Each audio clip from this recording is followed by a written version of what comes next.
வணக்கம் நண்பர்களே, welcome to my channel. இன்றைக்கி இந்த வீடியோவில் எதை பற்றி பார்க்க போகிறோம் அப்படின்னா, இங்கே திருவண்ணாமலையில் போலீஸ் பண்ண ஒரு மிகப்பெரிய மோசமான செயலை பற்றி தாங்க.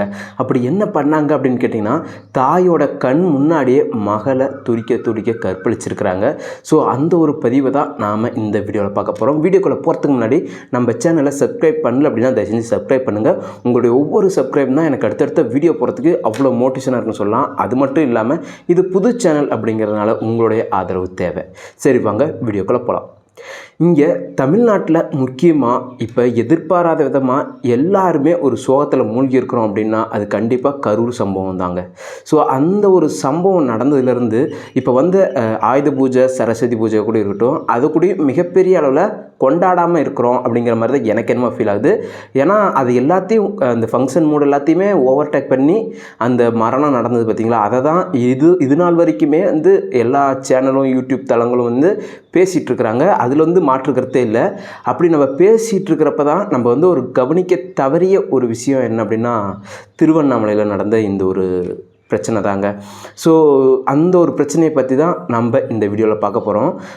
இது ரொம்ப எதேச்சியாக, அதாவது திட்டமிட்டு இந்த ஒரு விஷயத்தை மறைக்கலை. ஏன்னா இந்த விஷயத்துக்கு முன்னாடி கரூரில் நடந்த சம்பவம் மிகப்பெரிய அளவில் எல்லாத்தோடைய மனசுலேயும் ரொம்ப இம்பேக்டை உருவாக்கிருச்சு அப்படிங்கிறது எல்லாத்தையுமே தெரிஞ்ச விஷயம். ஸோ அந்த ஒரு விஷயத்தினால தான் எல்லா சேனலுமே அதை ஃபோக்கஸ் பண்ணியிருக்கிறாங்க. அதனால தான் இது அதிகமாக பேசப்படலையோ அப்படின்னு என்னுடைய தாட்டு. ஸோ இது யாரையும் குறை சொல்கிறதுக்காக இல்லை. ஸோ இதுதான் ரியல் ஃபேக்ட்டுங்கிற மாதிரி நான் நினைக்கிறேன்.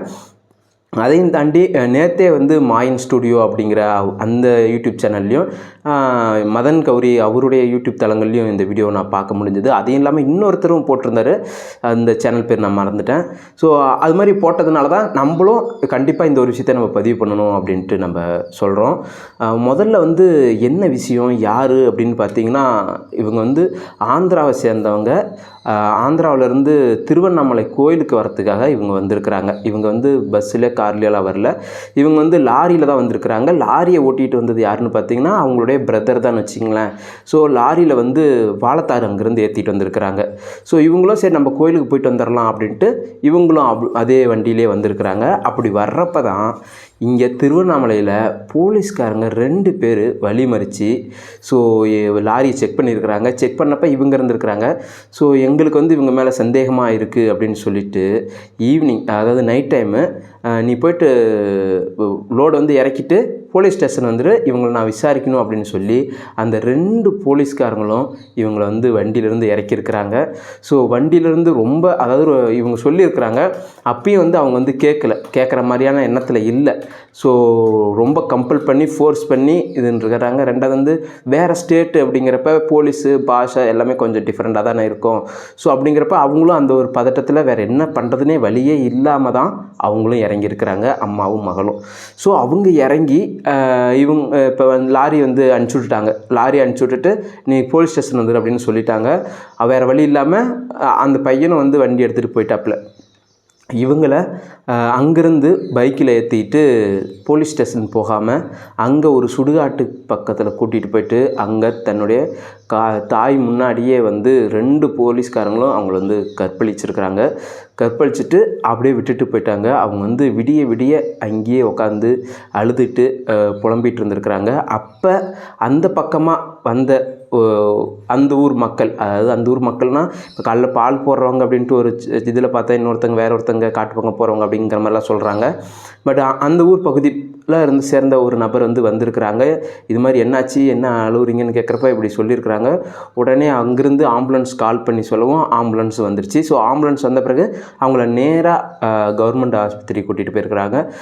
அங்கே போய் சிகிச்சை அளிக்கிறப்ப அதுக்கப்புறமேட்டு போலீஸ் ஸ்டேஷன் இந்த நியூஸை கேள்விப்பட்டு அவங்களே போலீஸே முன்னெடுத்து என்னாச்சு என்ன அப்படின்னு விவரங்கள்லாம் கேட்டு அவங்க சொன்ன அங்கே அடையாளங்கள், அதாவது அவங்களுக்கு பேர் தெரியாது, இவங்க தான் இந்த பகுதியை சேர்ந்தவங்க அப்படின்லாம் நமக்கு தெரியாது இல்லையா.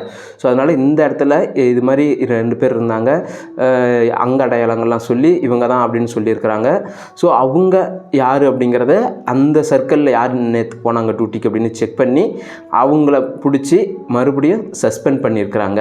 ஸோ சஸ்பெண்ட் பண்ணது மட்டும் இல்லாமல் அந்த போலீஸ் டிபார்ட்மெண்ட்டு அவங்களே வந்து தானாக முன் வந்து அவங்கள வந்து அரெஸ்ட்டும் பண்ணி வழக்கு பதிவு செஞ்சு அரெஸ்ட்டும் பண்ணியிருக்கிறாங்க. ஸோ அரெஸ்ட் பண்ணி அவங்க இப்போ ஜெயிலில் இருக்கிறாங்க.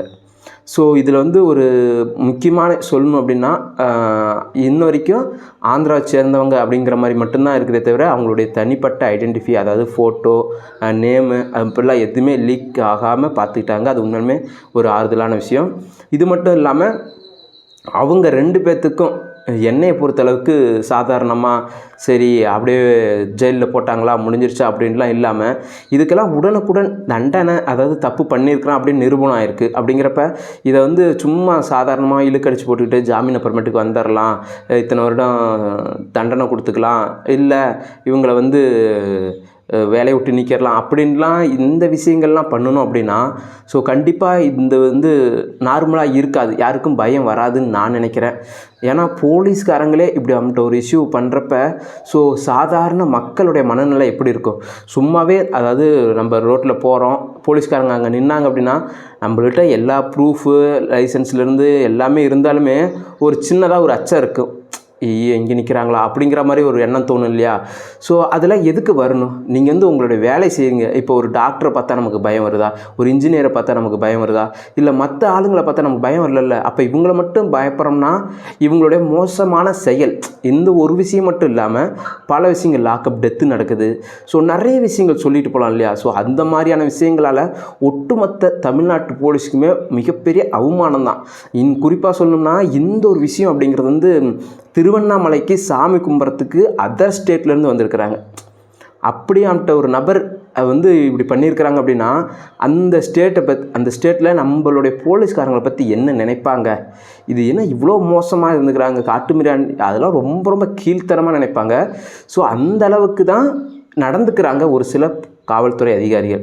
அப்படிட்டவங்களுக்கு உண்மையுமே சரி கொஞ்சம் தண்டனைகள் அப்படிங்கிறது வந்து உடனேவும் அதே சமயம் தக்க தண்டனையும் கொடுக்கணும். சும்மா லைட்டாக ஒரு தண்டனை கொடுக்கணும் அப்படின்ட்டுலாம் கொடுக்காம உண்மையுமே மற்றவங்க இந்த தண்டனையை பார்த்து பயப்படணும் அப்படிங்கிற அளவுக்கு தண்டனை கொடுத்தாங்க அப்படின்னா உண்மையுமே ரொம்ப சிறப்பாக இருக்கும் அப்படின்ட்டு தான் நான் நினைக்கிறேன். ஏன்னா எவ்வளவோ சட்டம் வந்து புதுசாக இயற்றுறீங்க அப்படிங்கிறப்ப ஏன் ஒரு பெண்கள் பாதுகாப்புக்கு பெண்கள் மேலே கை வச்சா கண்டிப்பாக இந்த மாதிரியான ஒரு பிரச்சனை வரும், இந்த தண்டனை நமக்கு கிடைக்கும், இது ரொம்ப ரொம்ப மோசமான தண்டனை அப்படிங்கிற மாதிரி ஏன் கொண்டுட்டு வர மாட்டேங்கிறீங்க அப்படின்னு எனக்கு தெரியல. இந்த ஒரு விஷயத்த முடிஞ்ச அளவுக்கு கொண்டுட்டு வரணும் அப்படின்ட்டு தான் நானும் எதிர்பார்க்குறேன். அது மட்டும் இல்லாமல் இங்கே வந்து எல்லாருமே கரூர் ஃபோக்கஸ் பண்ணிகிட்ருக்கிற சமயத்தில் இந்த ஒரு விஷயத்தையும் முடிஞ்ச அளவுக்கு மீடியாக்கள் கொண்டுட்டு போய் சேர்க்கணும்.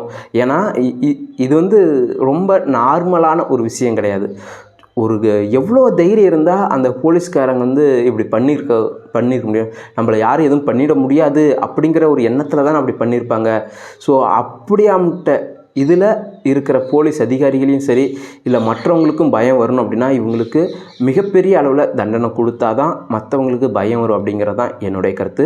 உங்களுடைய கருத்து என்ன அப்படிங்கிறதையும் நம்மளுடைய கமெண்ட் செக்ஷனில் பதிவிடுங்க. அதையும் தாண்டி என்னுடைய சேனலை சப்ஸ்கிரைப் பண்ணல அப்படின்னா மறக்காமல் சப்ஸ்கிரைப் பண்ணுங்கள். மீண்டும் ஒரு பதிவில் சந்திப்போம். நன்றி, வணக்கம்.